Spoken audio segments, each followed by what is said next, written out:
बिस्मिल्लाहिर्रहमानिर्रहीम। अस्सलाम वालेकुम नाज़रीन, मैं हूँ फैयाज़ राजा और आप देख रहे हैं आपका अपना यूट्यूब चैनल। दोस्तों, चीफ जस्टिस नए चीफ जस्टिस काजी फ़ाइज़ ईसा की जानिब से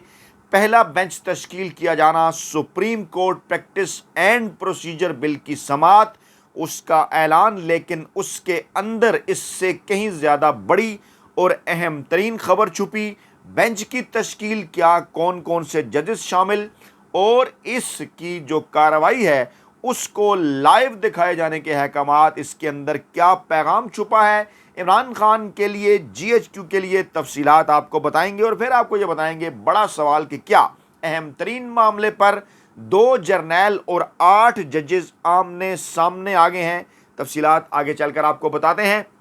मामला कुछ यूं है जनाब के चीफ जस्टिस पाकिस्तान, नए चीफ जस्टिस पाकिस्तान और अपने ओहदे का हलफ उठाने के फौरन बाद काजी फ़ाइज़ ईसा ने समात के लिए पहला बेंच तश्कील दे दिया। और बेंच तश्कील दिया supreme court practice and procedure bill के हवाले से। और पहला बेंच भी जनाब फुल कोर्ट यानी कि 15 रुकनी। और इसमें कौन कौन शामिल, इसके अंदर पैगाम क्या है, इसका बाकायदा तौर पर एक बैकग्राउंड है। 8 रुकनी बेंच ने साबिक चीफ जस्टिस उमर अता बंदयाल की सरबराही में हुक्म इम्तना दे दिया था, जो कि PDM की हुकूमत ने supreme court practice and procedure act parliament से पास कराया था, जिसके अंदर सुप्रीम कोर्ट ऑफ पाकिस्तान के चीफ जस्टिस के इख्तियारात को महदूद कर दिया गया था, ख़ास तौर पर बेंच की तश्कील के हवाले से और इसके साथ साथ सो मोटो एक्शन लेने के हवाले से। और उस वक्त काजी फ़ाइज़ ईसा और उनके हमायत याफ्ता उनके बरादर जजेस का कुछ और मौक़िफ़ था, जिसमें जस्टिस मंसूर अली शाह भी शामिल थे और दीगर जजेस भी शामिल थे। जबकि जो 8 रुकनी बेंच था, जिसमें चीफ जस्टिस उमर अता बंदयाल उस वक्त के, उनकी सदारत के अंदर, उनकी क़यादत के अंदर justice Ijazul Hasan, justice Munib Akhtar, justice Mazahar Akbar Naqvi, justice Muhammad Ali Mazhar, justice Ayesha Malik, justice Hasan Azhar Rizvi और जस्टिस शाहिद वहीद, ये जो 8 जजेस थे, इन्होंने हुक्म इम्तना दिया था। और इनको जब शामिल किया गया था इस बेंच के अंदर, तो उन पर यह एतराज़ आया था कि जो दीगर 7 जजेस हैं वो दूसरी तरफ खड़े हैं, जिनमें जस्टिस काजी फ़ाइज़ ईसा, जस्टिस सरदार तारिक मसूद, जस्टिस मंसूर शाह, जस्टिस जैया आफरीदी, जस्टिस अमीनुद्दीन खान, जस्टिस जमाल खान मंदोखेल और जस्टिस अतर मिनल्ला शामिल हैं। और इस वक्त बड़ी डिबेट हुई और जस्टिस काजी फ़ाइज़ ईसा ने कहा कि जब तक इस मामले का फैसला नहीं हो जाता वो किसी बेंच के अंदर शामिल नहीं होंगे। और जिस बेंच के अंदर उन्हें शामिल करने की कोशिश की गई वो उससे जो है वो उस बेंच से निकल गए। और फिर इसी तरह जस्टिस मंसूर अली शाह ने भी अपना एक मौक़िफ़ दिया और आखिरी केस के अंदर उन्होंने जो इख्तलाफी नोट दिया उसमें भी उनकी राय ये थी कि नैब के जो तरमीम है उसके हवाले से फैसला देने से पहले जो है वो ये जो प्रैक्टिस प्रोसीजर बिल है इसका फैसला आना चाहिए। बहरहाल chief justice Umar Ata Bandial retired हो गए, चले गए, मामला उन्होंने अगले चीफ जस्टिस के ऊपर छोड़ा और अब बनाया गया है 15 रुकनी फुल कोर्ट बेंच। एक बार फिर उसके अंदर जो जजेस शामिल हैं उनके नाम आपके सामने। और फिर क्या कहा जा रहा है कि वो जो 7 जजेस थे उस वक्त अब क्या सिचुएशन है, क्योंकि chief justice Umar Ata Bandial retire हो चुके और अपने रिटायरमेंट से पहले और इस फैसले के बाद जो उन्होंने उनके 8 रुकनी बेंच ने दिया था, एक और जो जज हैं वो आ चुकी हैं सुप्रीम कोर्ट ऑफ पाकिस्तान के अंदर। और अब ये सूरत हाल है कि जो 15 जजेस इस वक्त सुप्रीम कोर्ट ऑफ पाकिस्तान के अंदर मौजूद हैं, इससे पहले कि मैं उनके नाम आपके सामने रखूं, अहम तरीन और बड़ी डेवलपमेंट यह है कि हुआ कुछ यूं है कि सुप्रीम कोर्ट ऑफ पाकिस्तान के अंदर ये जो बड़ी तब्दीली आई है, इसके बाद इसके जो फर्दर जो इम्पैक्ट हैं वो कुछ यूं हुए हैं कि सुप्रीम जुडिशल कौंसिल और जुडिशल कमीशन के मेंबरान तब्दील हो गए हैं। और ये तब्दीली और ख़ास तौर पर प्रैक्टिस प्रोसीजर बिल के हवाले से अहकामात, जिसमें यह कहा गया कि ये लाइव दिखाया जाए, इसके इम्प्लीकेशंस हैं इमरान खान के ऊपर, पाकिस्तान तहरीक इंसाफ के ऊपर, पाकिस्तान की मुस्तकबिल की सियासत के ऊपर, इस्टेब्लिशमेंट और जस्टिस काजी फ़ाइज़ ईसा के ताल्लुकात के ऊपर। और इस सवाल के ऊपर कि क्या जस्टिस काजी फ़ाइज़ ईसा साहब की जानिब से ओहदा संभालने के बाद मुल्क के अंदर आइन और कानून की बालादस्ती होगी, या फिर साबिक चीफ जस्टिस इफ्तिखार चौधरी की तरह का एक बार फिर जो जुडिशल एक्टिविज्म का दौर था वो सामने आएगा, या वो लोग जो एतराज़ करते थे साबिक चीफ जस्टिस उमर अता बंदयाल पर, वो जिस तरह से जो है वो उनकी जानिब से फैसले किए गए, क्या जस्टिस काजी फ़ाइज़ ईसा कोई और लाइन इख्तियार करेंगे या मीडिया ऐसी सूरत में खामोश रहेगा अगर वही फुटप्रिंट फॉलो किए चीफ जस्टिस उमर बंदयाल के जस्टिस काजी फ़ाइज़ ईसा ने, क्योंकि कुछ अनहोनियाँ हो रही हैं। जब ओहदा संभाला चीफ जस्टिस काजी फ़ाइज़ ईसा ने तो अहम तरीन मामला इसके अंदर ये था कि जनाब जब उनकी हलफ बर्दारी हुई तो इस हलफ बर्दारी की जो तकरीब थी, इस तकरीब के अंदर जो है वो चीफ जस्टिस जो मौजूदा हैं जस्टिस काजी फ़ाइज़ ईसा, उन्होंने अपनी अहलिया सरीना ईसा को अपने बराबर में खड़ा करके अपने ओहदे का हलफ लिया और बाकायदा तौर पर इसकी वीडियो भी जारी हुई, लाइव था, बल्कि बाद में वीडियो इसकी सोशल मीडिया के ऊपर वायरल भी हुई। सोशल मीडिया के ऊपर बाकायदा तौर पर ट्रेंड्स भी बनाए गए जिसमें इसको एक कहा गया जो है वो कुछ मखसूस जो ट्रेंड बनाने वाले लोग हैं या हाथ हैं उनकी जानिब से कि ये जनाब बड़ा अच्छा हुआ। इसके ऊपर भी आगे चलकर बात करते हैं, डिबेट होती रहेगी। 29वें चीफ जस्टिस के तौर पर जब उन्होंने अपना ओहदा संभाला तो इस बात का अंदाज़ा था कि मुख्तसर दुरानिये के लिए हैं वो 24 अक्टूबर 2024 को वो घर चले जाएंगे, यानी तकरीबन उनके पास 13 महीने हैं। अच्छा, उन्होंने जब हल्फ के लिए जब सदर ममलकत डॉक्टर आरिफ अलवी उनसे हल्फ उठा रहे थे तो उन्होंने अपने बराबर में अपनी अहलिया सरीना ईसा को खड़ा किया। अच्छा, अब टीवी चैनल्स ने, खास तौर पे जंग ग्रुप ने इसको बड़े मखसूस अंदाज में इस खबर को पोर्ट्रे किया और कहा जनाब के हलफ बर्दारी जब तक उनका हलफ नहीं हुआ सरीना ईसा उनके साथ खड़ी रहीं और सदर आरिफ अलवी ने उनसे हलफ लिया जो कि सदर पाकिस्तान ही लेता है, ज़ाहिरी बात है। और साथ फिर ये खबर भी चलाई कि सदर आरिफ अलवी ने जस्टिस काजी फ़ाइज़ ईसा के खिलाफ आमदन से ज़्यादा सासों का रेफरेंस भेजा था, तो वो भी सदर ही की ड्यूटी है। जब उनके पास कोई शिकायत इस हवाले से आएगी तो ख़ुद तो उन्होंने फैसला नहीं किया, रेफरेंस भेजने से दूध का दूध और पानी का पानी होता है, रेफरेंस भी उन्होंने भेजा, लेकिन जंग जियो ग्रुप ने इस तरह से पोर्ट्रे किया कि जनाब काजी फ़ाइज़ ईसा के खिलाफ उन्होंने रेफरेंस भेजा और अब उन्हें उनसे हलफ लेना पड़ा। अच्छा, उस रेफरेंस के अंदर क्योंकि सरीना ईसा साहबा के ऊपर भी इल्ज़ामात थे और उनको भी इंक्वायरीज के अंदर पेश होना पड़ा था, और अब इसको उन्होंने इस तरह से लिया कि शायद जस्टिस काजी फ़ाइज़ ईसा साहब ने जानबूझ के, क्योंकि माजी में ऐसा कभी नहीं हुआ, क्योंकि वो सदर ममलकत डॉक्टर आरिफ अलवी से हलफ ले रहे थे तो उनके जहन में यह बात थी कि उनके और सरीना ईसा के ऊपर इल्ज़ामात लगाए गए थे, रेफरेंस भेजा गया था और इसलिए उन्होंने सरीना ईसा साहबा को साथ बुलाया और सदर ममलकत डॉक्टर आरिफ अलवी से हलफ लिया। वो शायद कोई पैगाम देना चाहते थे, ये टीवी चैनल ने इसको इस तरह से पोर्ट्रे करने की कोशिश की।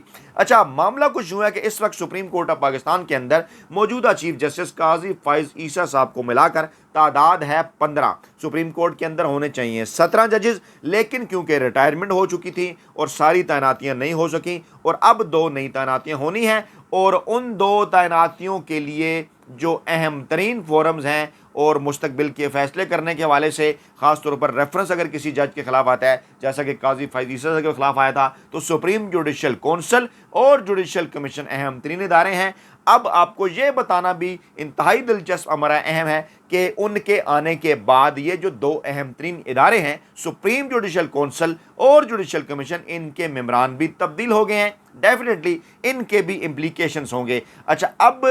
हुआ यूं है कि तश्कील 9 जब हुई सुप्रीम जुडिशल कौंसल की और जुडिशल कमीशन ऑफ पाकिस्तान की, तो justice Ijazul Ahsan supreme judicial council के रुकन बन गए हैं, जो पहले नहीं थे। डेफिनेटली सीनियरिटी बेस पर अब जब चीफ जस्टिस उमर बंदयाल गए तो ये आगे, जबकि जस्टिस सरदार तारिक पहले से ही सुप्रीम जुडिशल कौंसल का हिस्सा हैं। अच्छा, अब ये हो गए, क़यादत करेंगे काजी फ़ाइज़ ईसा और एजाजुल एहसन साहब भी होंगे, यानी कि मामलात एक बार फिर वहीं पहुँच गए। पहले चीफ जस्टिस उमर बंदयाल थे और नीचे काजी फ़ाइज़ ईसा साहब और सरदार तारिक, यानी 2-1। अब दोबारा 2-1, क्योंकि एजाजुल एहसन को चीफ जस्टिस उमर बंदयाल का बरादर या उनकी हमायत का जज समझा जाता है, तो उनकी जगह पर वो आगे, और इस तरह से मामला आगे चलकर कई मामलात में टाई होने के चांसेस ख्याल। अच्छा, इससे पहले जनाब, क्योंकि इसके अंदर चीफ जस्टिस पाकिस्तान और 2 सीनियर तरीन जजेस सुप्रीम जुडिशल कौंसिल का हिस्सा होते हैं। दूसरा जनाब, जस्टिस मुनीब अख्तर साहब की तकर्री हो गई जुडिशल कमीशन के अंदर, वो भी अपनी जो है वो उनकी सीनियरिटी के हिसाब से हुई।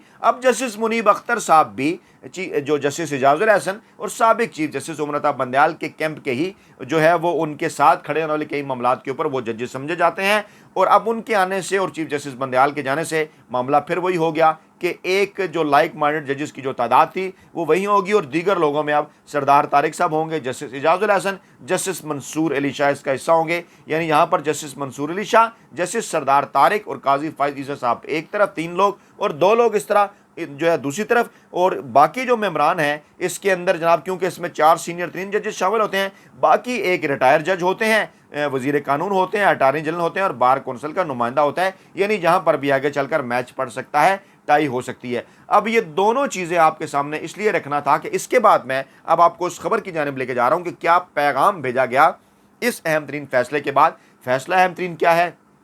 फैसला अहम तरीन ये है कि जनाब ये जो प्रैक्टिस एंड प्रोसीजर बिल के खिलाफ केस है, इसकी कार्रवाई सुप्रीम कोर्ट की जो है 15 रुकनी बेंच, वो बराह रास्त पाकिस्तान टेलीविज़न के ऊपर नशर की जाएगी। पीटीवी ने आपसे थोड़ी देर पहले दौरा भी किया, इंतजामात भी किए, थोड़ी देर बाद आप इसकी समाअत देखना भी शुरू हो जाएंगे। जब तक आपके पास ये वीडियो पहुंचेगी और अपडेट्स भी आना शुरू हो जाएंगी, उसके ऊपर हम अगली वीडियो भी करेंगे कि क्या बनता है इस मामले के अंदर। लेकिन सरेदस्त जब ये फैसला किया गया तो ये भी एक गैर रवायती, हैरान कुन और एक बड़ा और पुरस्कार फैसला था। इसके अंदर भी कुछ पैगामात में नहा है, आगे चलकर आपको बताते हैं। तो जनाब इसके अंदर अब यह पाकिस्तान टेलीविज़न पर नशर करने का कहा गया, वजारत इत्तलात ने इसके इंतजामात भी कर लिए। अब ये आप जहन में रखें कि बकौल जो है वो अटक जेल इंतज़ामिया के इमरान खान को पीटीवी देखने की सहूलत जेल के अंदर जो है वो फराहम की गई है। अब अगर इमरान खान के पास ये सहूलत मौजूद है वहाँ पर और ये बराह रास्त पीटीवी पर पेश कर रहे हैं, तो डेफिनेटली इमरान खान भी इस कार्रवाई को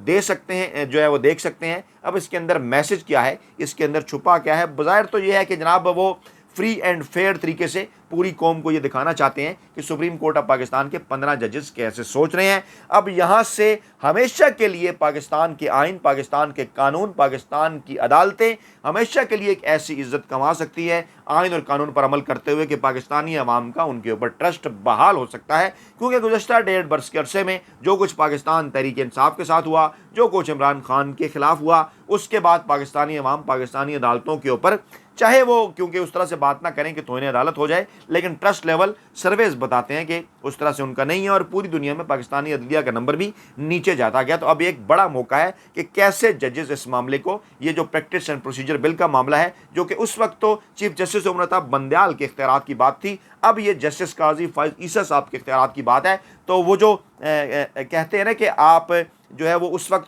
कोई और मामला था तो आपका ये मौक़िफ़ था, अब उन किसी और के इख्तियार का मामला था, अब आपके इख्तियार का मामला है, तो अब क्या मौक़िफ़ होगा? दूध का दूध पानी का पानी हो जाएगा, सामने आ जाएगा। और अगर चीफ जस्टिस काजी फाइज ईसा और उनके जो ब्रादर जजेस जो उनके हमायती थे वो अगर उनके साथ खड़े रहे तो उनकी तादाद कितनी होगी, और दूसरे जजेस जो कि चीफ जस्टिस उमर अता बंदयाल के साथ खड़े थे उस अब उनके जाने से उनकी तादाद क्या होगी, वो भी पहले आपके सामने रखते हैं। और पहले इसके लिए ज़रूरी है कि आपके सामने शेयर किया जाए जनाब अली कि ये जो पहला बेंच उन्होंने तश्कील दिया 15 जज जो सुप्रीम कोर्ट में, इसके अंदर शामिल कौन कौन है। तो जनाब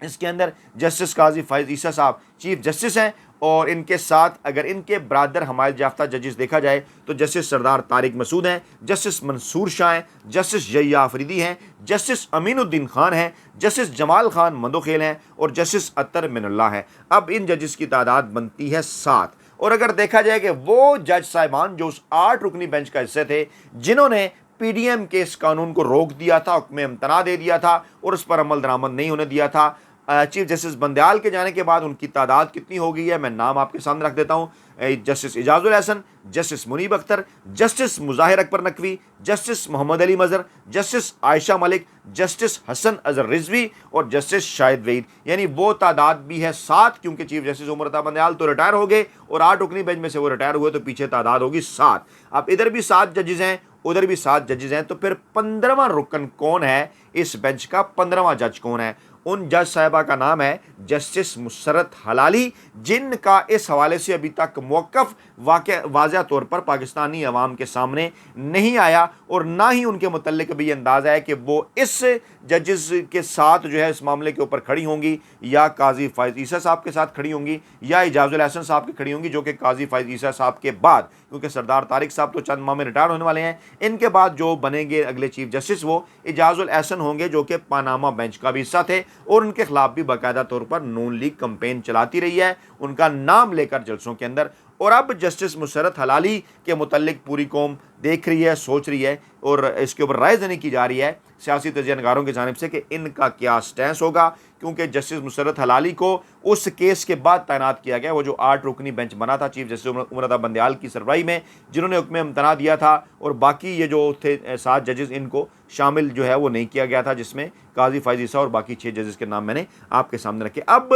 एक बड़ा ही इम्पॉर्टेंट मौका है पाकिस्तानी तारीख का, वो कहते हैं कि नाजुक और अहम तरीन मोड़ के ऊपर खड़े हैं, क्योंकि ये जो PDM ने कानून साजी की गई, डेफिनेटली ये कानून साजी सुप्रीम कोर्ट ऑफ पाकिस्तान और चीफ जस्टिस उमर रज़ा बंदयाल थे जो उस वक्त उनके पर काटने के लिए थी, उनके इख्तियारात के ऊपर कदगन लगाने के लिए थी, और अपनी मर्ज़ी से जो है वो, क्योंकि इस वक्त तो वो किसी बेंच को नहीं मान रहे थे PDM, और वो ये कह रहे थे कि जनाब बेंच बनाने में सीनियर जजेस भी शामिल हों, सो मोटो लेने में सीनियर जजेस भी शामिल हों। तो अब जब जस्टिस काजी फ़ाइज़ ईसा के साथ सीनियर जजेस के अंदर एक तो सरदार तारिक मसूद हैं और 7 जस्टिस इजाज़ुल एहसन हैं, अब देखते हैं कि क्या जस्टिस काजी फ़ाइज़ ईसा उसी मौक़िफ़ के ऊपर खड़े रहते हैं या कोई नया मौक़िफ़ इख्तियार करते हैं। लेकिन बहरहाल ये ज़रूर कहा जा रहा है कि ये 8 जजेस जो हैं वो मुमकिना तौर पर जस्टिस काजी फ़ाइज़ ईसा समेत जो 7 जजेस हैं इनके फैसले के ख़िलाफ़ जा सकते हैं, यानी जस्टिस मुसर्रत हलाली उस बेंच के साथ जा सकती हैं जो कि 7 रुकनी बेंच पहले चीफ जस्टिस साहब का जो थे बंदयाल साहब उनके साथ खड़ा हुआ था, और अब जस्टिस मुसर्रत हलाली